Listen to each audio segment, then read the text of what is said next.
Bismillahirrahmanirrahim. Assalamualaikum warahmatullahi ta'ala barakatuh.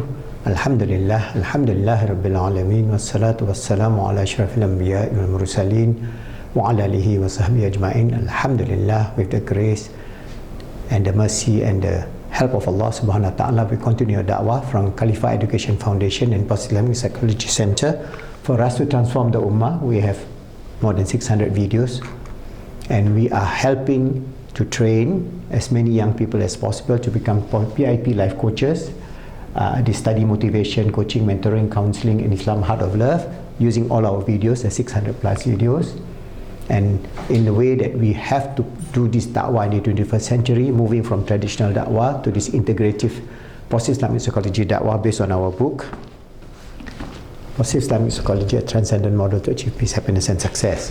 So I've given you the idea about the nature of belief. I'm going back to the Kalam cosmological argument to give you a foundational approach so that when you are meeting atheists, you can have a good hujjah, not argument, a good discussion. And then if they believe, alhamdulillah, they don't believe, that's up to them, because since the time of Rasulullah, since the time of all the prophets, they were atheists those days, they were atheists today, they will be atheists in the future. So whoever doesn't receive the nur, the light, the hidayah from Allah, they will not have it. So what we do is, we have a purpose, we have this understanding, but most important is our iman, our heart is linked to Allah subhanahu wa ta'ala with the certainty of iman. We have the three levels I have mentioned to you: iman, ilmul yaqin, iman ainul yaqin, and iman hakul yaqin. So we have this belief system, the attributes of Allah, and the religious principles, how the beautiful deen of Islam came with the revelation to our whole Prophet Muhammad SAW, and through the tabi'in and so on until today, where we have this ahkamul syariah, the secondary principle ahkamul fara'iyah and ahkamul asliyah. And then we explain about the 20 sifah based on Ash'ari Maturidi Kalam, alright, all the 20 sifah. And we have given you the basis of understanding. The most important sifah is the sifah that belongs to Allah. That means the wujud of Allah. So our claim that is Allah is an essential being, His existence is intellectually essential, and He is not created being. A created being is an accident or a contingent being. Okay, so we have explained to you the categorical syllogism, first figure mode. Our proof is that because Allah is one whom the universe essentially needs. That means this universe is created, so it needs a creator. All those whom the universe essentially needs are essential beings. So if this universe is created, then there must be an essential being that put this all into place. Therefore, the essential being is Allah. Alright, so I have explained this in detail. And Al-Ghazali also explained the same thing. His cosmological argument is, if the universe began to exist, that means we know that the universe began to exist 13.7 billion years ago, then the universe has a cause. So some cause, whether it is God or whatever cause you want to call, but it is a cause. Okay, the universe began to exist, therefore the universe has a cause. So this cause, then we have to find who this cause is. Is it God? Is it quantum gravity? Is it what? Alright, so for those who are atheists, they want to draw away. They say, okay, there are multiple universes, and it's just energy. Even if they say it's just energy, who created the energy? Or if they say, okay, it's just quantum vacuum, who created the quantum vacuum? So they cannot run away from the fact that there is a cause. So that cause, you can call God, you can call quantum vacuum, you can call nothingness, you can call anything under the sun, but they have to agree there is a cause. So then our proof is to prove that this cause is eternal. That means the existence of Allah is real. The minor premise that we have mentioned just now, the premise here, alright, the minor premise is because Allah is the one whom the universe essentially needs. So we prove this minor premise. Alright, the universe is an accident, so this universe is a created thing 13.7 billion years ago. All accidents need an initiator. Alright, so somebody has to initiate this, therefore the universe essentially needs an initiator. Alright, so this is the minor proof, our syllogism based on the proof of the first subject predicate of the previous syllogism. So this is the second syllogism proving the minor proof. And then we have the major proof. Alright, so if we go back to the major proof, alright, And all those whom the universe essentially need are essential beings. Major proof. So we want to prove this. Alright? Major proof. If they are not essential beings, then they must be accidents. That means if this universe is created by something that is not essential, that means essential is there's no beginning, no end, then they must be accident. They must be themselves be created. All accidents need an initiator. Alright, so they need a creator to get them going, initiator. Therefore, they need an initiator is a conclusion. So we prove that with this major proof that only essential being can create this universe. So this is the second proof. Because if this initiator needs another initiator until the end, there's no end. I've given you in the previous video that is this result in an ending chain, tasasul, and therefore it's absurd. Or it returns to the first initiator with the intermediaries. That means A created B, B created A, and so on. Or A created B, B created C, D, and then back to A. So this is Ad-Dawr. I've explained Ad-Dawr. So therefore the statement that leads to the statement they need initiator is absurd. And again, the statement which led to the statement they are not essential being is also absurd. So when the absurdity of the statement they are not essential being established, then the opposite statement is they are essential being is established. That means Allah is the essential being that created this universe. Alright.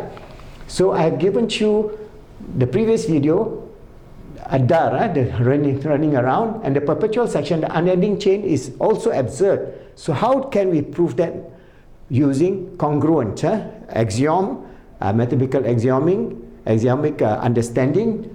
The reason for the absurdity of the unending chain, there is a chain that is unending, is evident from the proof of congruence. Let us imagine two lines, one starting from infinity and the other and ending at the First World War, and the other also starting from infinity but ending at the present time. So there are two lines, one from infinity to First World War, one infinity until now. So these two lines are parallel lines. Okay, so either one of them or both of them cannot be the same. If one, alright, for example, if the two lines end together, then every one of the two lines has a limitation. So they are limited being, so they cannot be essential being. This is again the present of the argument. If the two line does not end, then they necessitate in the two unequal thing being equal. So this is equal to this. Also it's absurd. Alright, so this line is equal to this line, which you know is not the same. Alright. Therefore the second one too must have limitation because it is longer than the first one. So the second line is longer than the first one, but this one also has limitation to the present time. So if you look from the perspective of anything that exists from infinity to now, or anything that exists to the First World War, anything that exists from infinity to the present time, if you compare both of these two, they are unequal and they are all limited being, or contingent or created being. So if we say that this atasasul, this unending chain of anything, A created B, B created C, C created D, D created E, and so on and so on and so on and so on and so on and so on. If we take these two lines as one as this line, or it could be the other alternative, or it could be infinitely more alternative, this or this or this or this or this or this, they are all limited being. They are all not essential being, they are contingent. So you can say that God created from infinity to the First World War. That God is God A, God B, God C, God D, up to this first. So this is the first God. Alright, then that is not God, because then from infinity to now, He is limited by His spatial, that means time, space.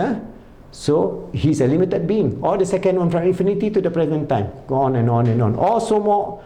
Or the third one, the fourth one, the fifth one, until infinity. So either way you can go to infinity, the other way also you can go into infinity. They are all limited contingent being. The only way that we can then understand that the absurdity of this tasasul is that there must be an endpoint to the existence of this universe. The endpoint is the creator, the absolute creator. So how does we know the absolute creator? That's why we have the sifat, 20 sifat.